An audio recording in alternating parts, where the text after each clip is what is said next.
Selamat pagi semuanya, Bapak Ibu. Mari kita berdoa bersama-sama. Terima kasih Bapak untuk pagi ini. Kami akan mendengarkan firman-Mu. Semoga firman-Mu bisa membuat kekuatan di dalam hidup kami semua. Dan kami dapat mengerti tentang isi firman-Mu pagi ini, Bapak. Haleluya. Amin.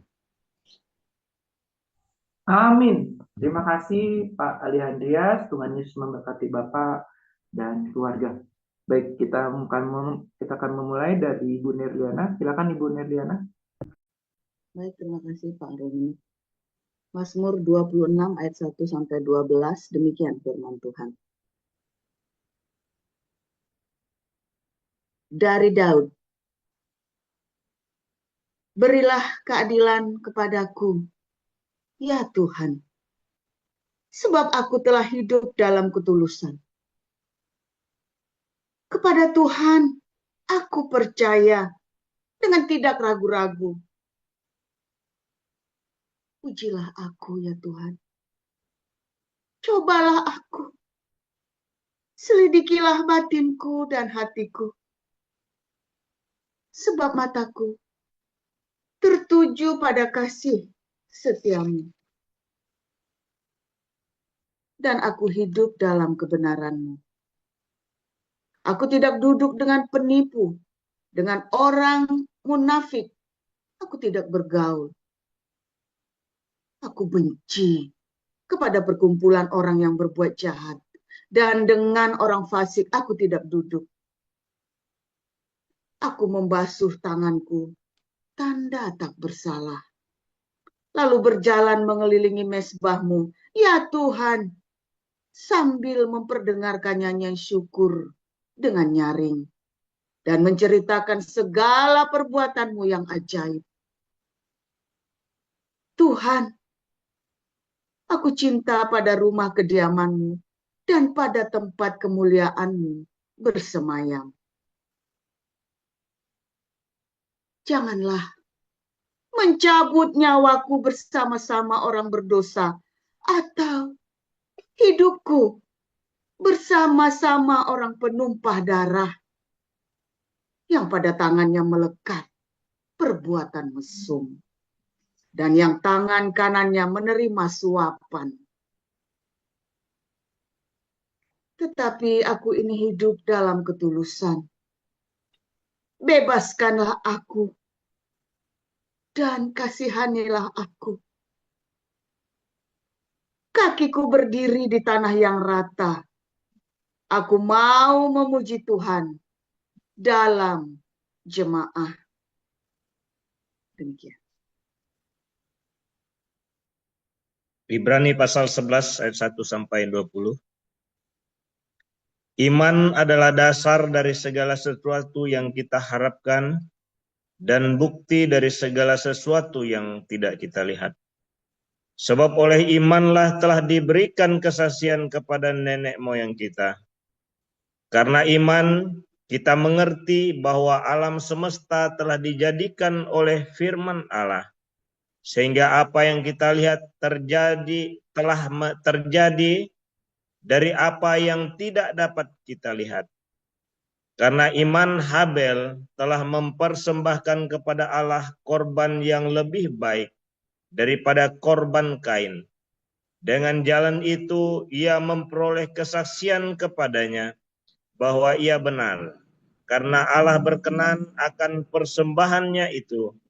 Dan karena iman ia masih berbicara sesudah ia mati. Karena iman Henok terangkat supaya ia tidak mengalami kematian. Dan ia tidak ditemukan karena Allah telah mengangkatnya. Sebab sebelum ia terangkat, ia memperoleh kesaksian bahwa ia berkenan kepada Allah. Tetapi tanpa iman tidak mungkin orang berkenan kepada Allah. Sebab barang siapa berpaling kepada Allah, ia harus percaya bahwa Allah ada dan bahwa Allah memberi upah kepada orang yang sungguh-sungguh mencari Dia. Karena iman maka Nuh dengan petunjuk Allah tentang sesuatu yang belum kelihatan, dengan taat mempersiapkan bahtera untuk menyelamatkan keluarganya. Dan karena iman itu, ia menghukum dunia, dan ia ditentukan untuk menerima kebenaran sesuai dengan imannya. Karena iman Abraham taat, ketika ia dipanggil untuk berangkat ke negeri yang akan diterimanya, menjadi milik pusakanya. Lalu ia berangkat dengan tidak mengetahui tempat yang ia tujui. Karena iman ia diam di tanah yang dijanjikan itu, seolah-olah di suatu tanah asing. Dan di situ ia tinggal di kemah dengan Ishak dan Yakub, yang turut menjadi ahli waris janji yang satu. Sebab ia menanti-nantikan kota yang mempunyai dasar, yang direncanakan dan dibangun oleh Allah. Karena iman ia juga dan Sarah beroleh kekuatan untuk menurunkan anak cucu, walaupun usianya sudah lewat, karena ia menganggap dia yang memberikan janji itu setia. Itulah sebabnya maka dari satu orang, malahan orang yang telah mati pucuk, terpancar keturunan benar, seperti terpancar keturunan besar, seperti bintang di langit, dan seperti pasir di tepi laut, yang tidak terhitung banyaknya. Dalam iman mereka semua ini telah mati, sebagai orang-orang yang tidak memperoleh apa yang dijanjikan itu, tetapi yang hanya dari jauh melihatnya dan melambai-lambai kepadanya, dan yang mengakui bahwa mereka adalah orang asing dan pendatang di bumi ini. Sebab mereka yang berkata demikian menyatakan bahwa mereka dengan rindu mencari suatu tanah air, dan kalau sekiranya dalam hal itu mereka ingat akan tanah asal yang telah mereka tinggalkan, maka mereka cukup mempunyai kesempatan untuk pulang ke situ. Tetapi sekarang mereka merindukan tanah air yang lebih baik, yaitu satu tanah air surgawi. Sebab itu Allah tidak malu disebut Allah mereka, karena ia telah mempersiapkan sebuah kota bagi mereka. Karena iman, maka Abraham tak kala ia dicobai, mempersembahkan Ishak. Ia yang telah menerima janji itu, rela mempersembahkan anaknya yang tunggal. Walaupun kepadanya telah dikatakan, keturunan yang berasal dari Ishaklah yang akan disebut keturunanmu. Karena ia berpikir bahwa Allah berkuasa membangkitkan orang-orang sekalipun dari antara orang mati. Dan dari sana ia seakan-akan telah menerimanya kembali. Karena iman, maka Ishak sambil memandang jauh ke depan, memberikan berkatnya kepada Yakub dan Esau. Karena iman, maka Yakub ketika hampir waktunya akan mati, memberkati kedua anak Yusuf, lalu menyembah sambil bersandar pada kepala tongkatnya. Karena iman, maka Yusuf menjelang matinya memberitakan tentang keluarganya, orang-orang Israel, dan memberi pesan tentang tulang belulangnya. Karena iman, maka Musa, setelah ia lahir, disembunyikan selama 3 bulan oleh orang tuanya, karena mereka melihat bahwa anak itu elok rupanya, dan mereka tidak takut akan perintah raja. Karena iman, maka Musa, setelah dewasa, menolak disebut anak putri Firaun. Karena ia lebih suka menderita sengsara dengan umat Allah daripada untuk sementara menikmati kesenangan dari dosa. Ia menganggap penghinaan karena Kristus sebagai kekayaan yang lebih besar daripada semua harta Mesir, sebab pandangannya ia arahkan kepada upah. Karena iman, maka ia telah meninggalkan Mesir dengan tidak takut akan murka raja. Ia bertahan sama seperti ia melihat apa yang tidak kelihatan. Karena iman, maka ia mengadakan Paskah dan pemercikan darah, supaya pembinasa anak-anak sulung jangan menyentuh mereka. Karena iman, maka mereka telah melintasi Laut Merah sama seperti melintasi tanah kering. Sedangkan orang-orang Mesir tenggelam ketika mereka mencobanya juga. Karena iman, maka runtuhlah tembok-tembok Yeriko, setelah kota itu dikelilingi 7 hari lamanya. Karena iman maka Rahab, perempuan sundal itu, tidak turut binasa bersama-sama dengan orang-orang durhaka, karena ia telah menyambut pengintai-pengintai itu dengan baik. Dan apakah lagi yang harus aku sebut? Sebab aku akan kekurangan waktu apabila aku hendak menceritakan tentang Gideon, Barak, Simpson, Yefta, Daud, dan Samuel, dan para nabi, yang karena iman telah menaklukkan kerajaan-kerajaan, mengamalkan kebenaran, memperoleh apa yang dijanjikan menurut mulut singa-singa, memadamkan api yang dahsyat. Mereka telah luput daripada mata pedang, telah beroleh kekuatan dalam kelemahan, telah menjadi kuat dalam peperangan, dan telah memukul mundur pasukan-pasukan tentara asing. Ibu-ibu telah menerima kembali orang-orang yang telah mati, sebab dibangkitkan. Tetapi orang-orang lain membiarkan dirinya disiksa dan tidak mau menerima pembebasan, supaya mereka beroleh kebangkitan yang lebih baik. Ada pula yang diejek dan didera, bahkan yang dibelenggu dan penjarakan. Mereka dilempari, digergaji, dibunuh dengan pedang. Mereka mengembara dengan berpakaian kulit domba dan kulit kambing, sambil menderita kekurangan, kesesakan, dan siksaan. Dunia ini tidak layak bagi mereka. Mereka mengembara di padang gurun dan di pegunungan, dalam gua-gua dan celah-celah gunung. Dan mereka semua tidak memperoleh apa yang dijanjikan itu, sekalipun iman mereka telah memberikan kepada mereka suatu kesaksian yang baik. Sebab Allah telah menyediakan sesuatu yang lebih baik bagi kita. Tanpa kita, mereka tidak dapat sampai kepada kesempurnaan. Demikian.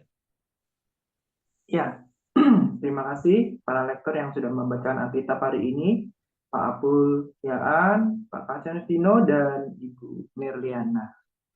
Ya, luar biasa ya Bapak Ibu ya. Baik, kita akan mendengarkan renungan firman Tuhan hari ini dengan judul Iman yang akan dibawakan oleh Pastor Paul.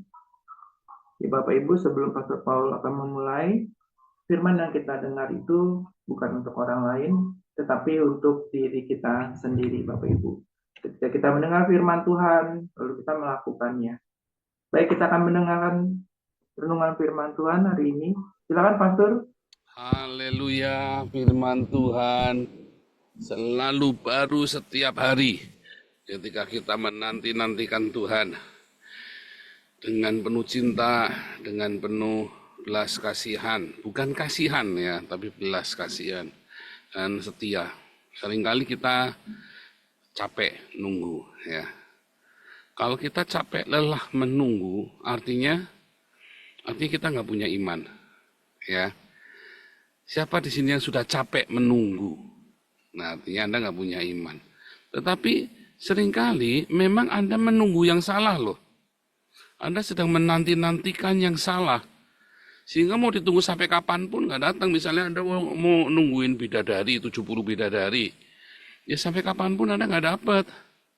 Ya, kecuali Anda pergi ke Alexis. Cari ke sana. Ya, cari 70 bidadari. Tapi kalau cari bidadari, ya, kamu minta bidadari dari surga itu ya nggak dapat, ya kan? Dapatnya jerangkong itu, ya kan? Bidadari yang kulitnya tembus kelihatan tulang-tulangnya itu kan jerangkong. Nah, Anda nggak sampai kapanpun Anda nggak dapat.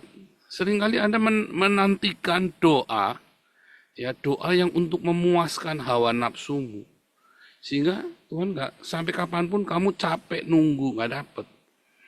Dan itu yang seringkali dipus oleh gereja, oleh hamba-hamba Tuhan. Berdoa untuk memuaskan hawa nafsumu. Mengapa demikian? Ya karena kamu punya framing tiap hari. Framing dengan doa yang dipenuhi dengan hawa nafsu. Framing doa, framing Anda melihat. Ya, yang namanya kelimpahan, yang namanya kebutuhan, yang namanya jawaban doa itu adalah sesuatu. Luxurious things. Mobil Alphard, mobil mewah, barang yang bagus, pakaian yang mahal, ya kan?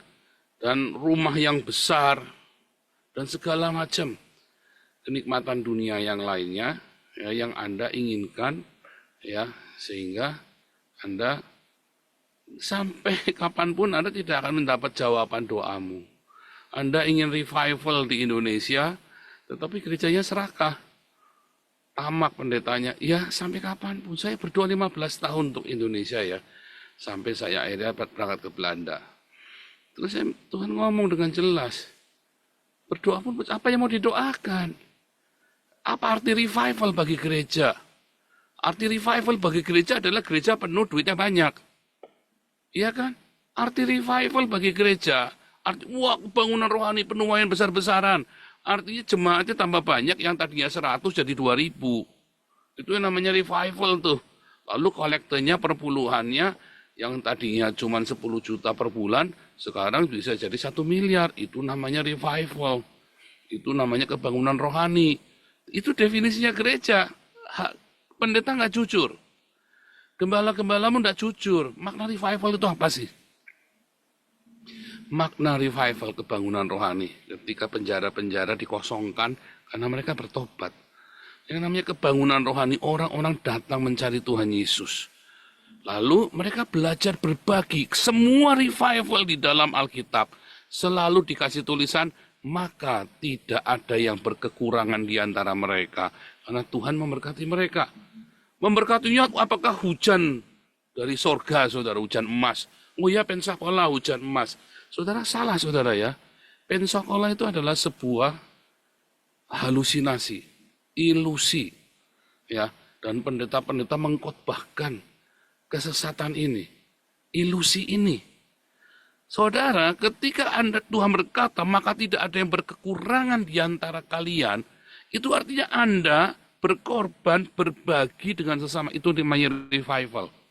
Itu ciri khas revival yang selalu terjadi dari generasi-generasi, dari zaman ke zaman. Bukan Pak Pendeta tambah kaya pakai mobil, sementara jemaatnya tambah kere. Itu bukan revival, itu namanya bisnis gerejamu sukses, komersil. Bukan sekedar bisnis dengan profesional, tapi komersial. Sehingga pendeta tambah kaya, ya kan, jemaatnya tambah keedanan, berhalusinasi, halu semua. Lalu ngarep-ngarep rapture, nggak ada aniaya karena utangnya banyak. Saya misalnya. Ya kan, undang cepet rapture malam ini.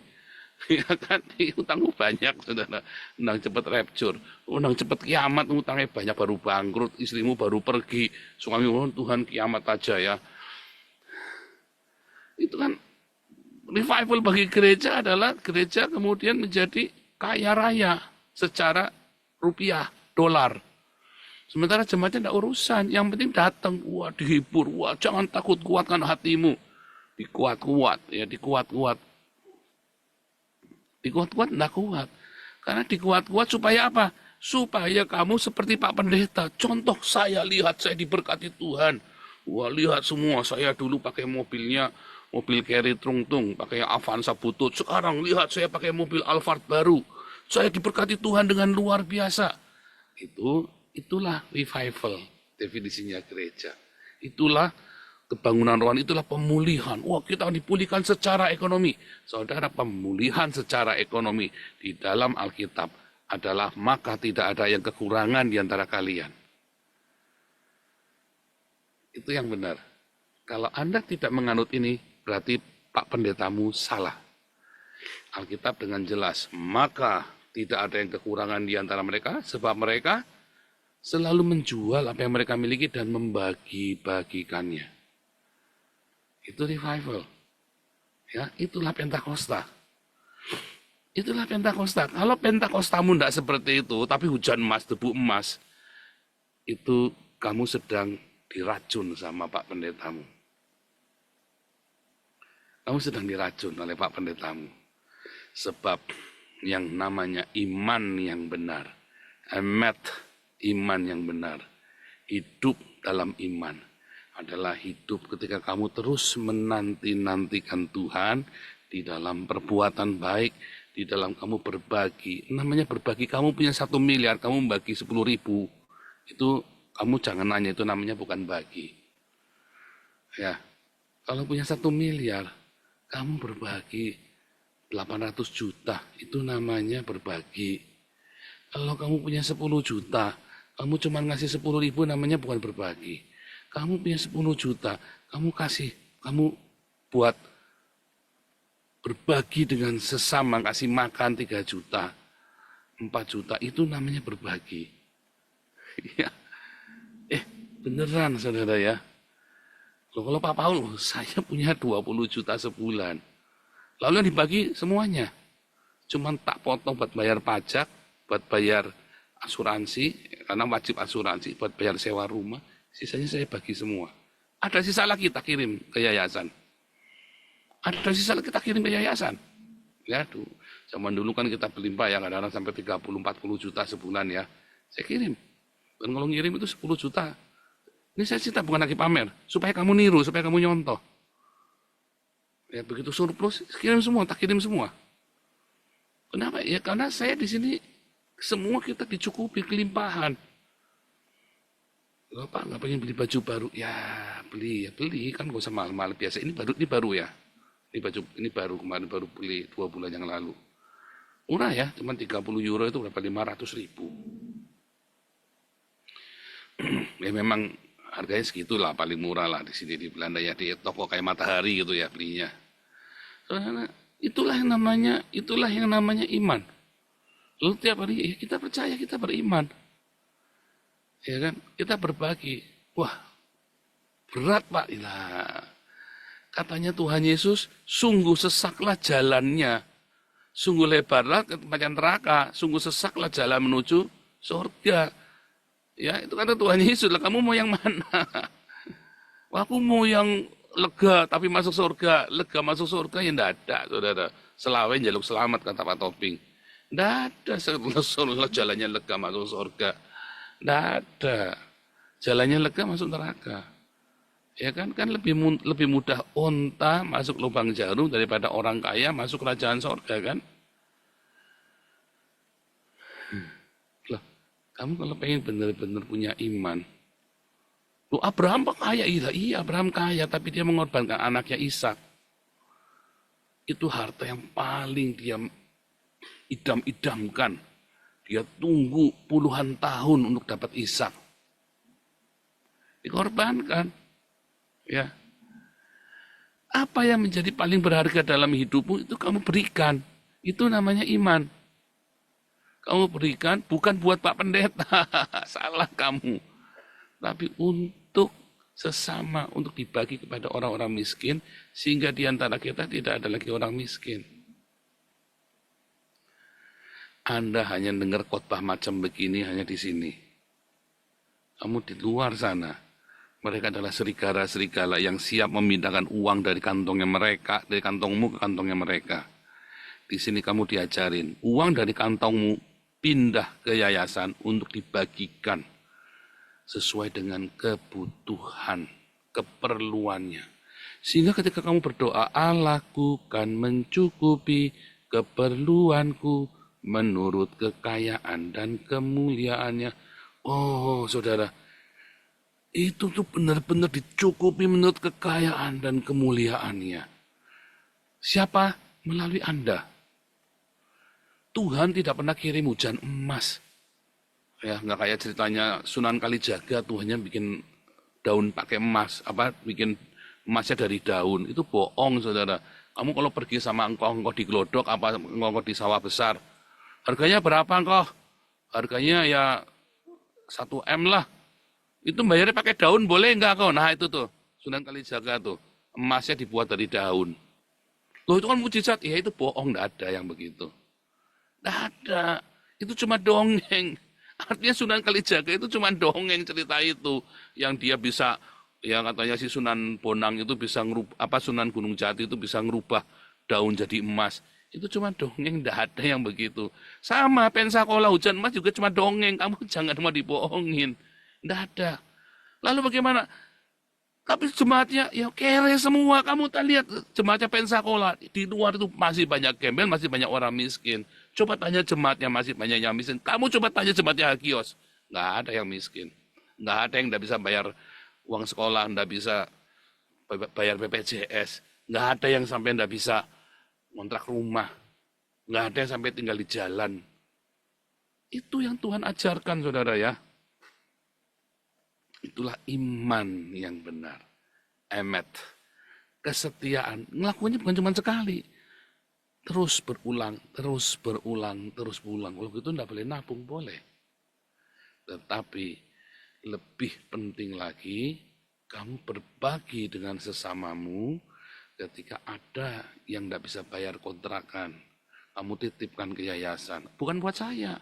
Loh saya aja ngasih kok. Ya kan? Loh jemaat gimana? Loh di Denak juga sama. Peter, itu ya, gelandangan-gelandangan itu kita kasih makan. Ya kita lagi memikirkan shelter. Saya sama Marcel ini lagi sama Bu Ana ya lagi mikir gimana ya kita bikin shelter. Karena ini winter dingin sekali. Setidaknya kita bisa nampung 20 orang deh gimana caranya. Kita lagi cari tempatnya. Supaya kita bisa jadi berkat buat jemaat kita. Sehingga tidak ada yang kekurangan. Dan kita bisa memberi tumpangan. Kita bisa memberi pakaian. Ya Peter itu gelandangan. Tapi tiap kali datang dia bisa bawa pakaian. Bisa bawa sepeda. Itu Marcel, Junita, Andre itu dikasih sepeda itu sama Peter satu-satu. Gelandangan loh saudara. Tidurnya di pantai itu loh, di Scheveningen. Dia pakai jaket tebal sekali, pakai sleeping bag. Ya kan? Di Scheveningen di pantai itu, di Den Haag. Tapi dia setiap kali datang, dia bisa bawa sepeda. Curian Pak, ya nggak tahu. Masa kita, kalau ditanya ya pasti bukan. Tolak gimana dia bawa. Ya kan? Ya kita nggak tahu. Ya pokoknya ada di situ, kalau tangkap ya nggak mungkin. Itu nggak nyuri juga, karena ada kuncinya lengkap. Jadi nggak mungkin curian. Ada gemboknya lengkap ya kalau Peter ngasih barang itu ya. Jadi nggak mungkin curian. Ya mungkin orang kasihin ke dia. Atau dia punya channel orang-orang yang suka mungutin barang-barang bekas itu lah dikasih-kasihin. Kan Peter kan orang lama di Den Haag ya, dia udah puluhan tahun, jadi banyak kenalan-kenalan. Ya, gelandangan loh saudara, kamu nggak malu sama Peter? Marcel, Junita, Kuros, Andre dikasih sepeda satu-satu sama Peter loh. Gila loh, ini orang luar biasa. Masih ya jaket bagus-bagus, sweater musim dingin bagus-bagus. Tapi kemarin pengurus ada yang urunan ya, ngasih voucher buat beli jaket buat orang-orang di pastori 4 orang. Lalu yang melakukan firman Tuhan ini Gilbert atau Peter, saudara? Ya jelas Peter lah. Peter dalam kekurangannya, dia bisa ngasih sepeda satu-satu kepada anak di pastori, karena memang butuh sepeda mereka. Ya kemana-mana di Belanda kan naik sepeda soalnya kan. Si Andre mau daftar ya ke kantor itu imigrasi yang di itu tempatnya dia jaraknya 40 menit lah kurang lebih ya. Naik sepeda. Bedanya dari Peter. Ya kan? Itu loh saudara. Dia melakukan apa yang Tuhan kehendaki loh. Jangan-jangan di sorga, Gilbert jadi kacungnya Peter loh. Kalau Gilbert masuk sorga. Kalau Peter pasti masuk sorga, saya yang baptis.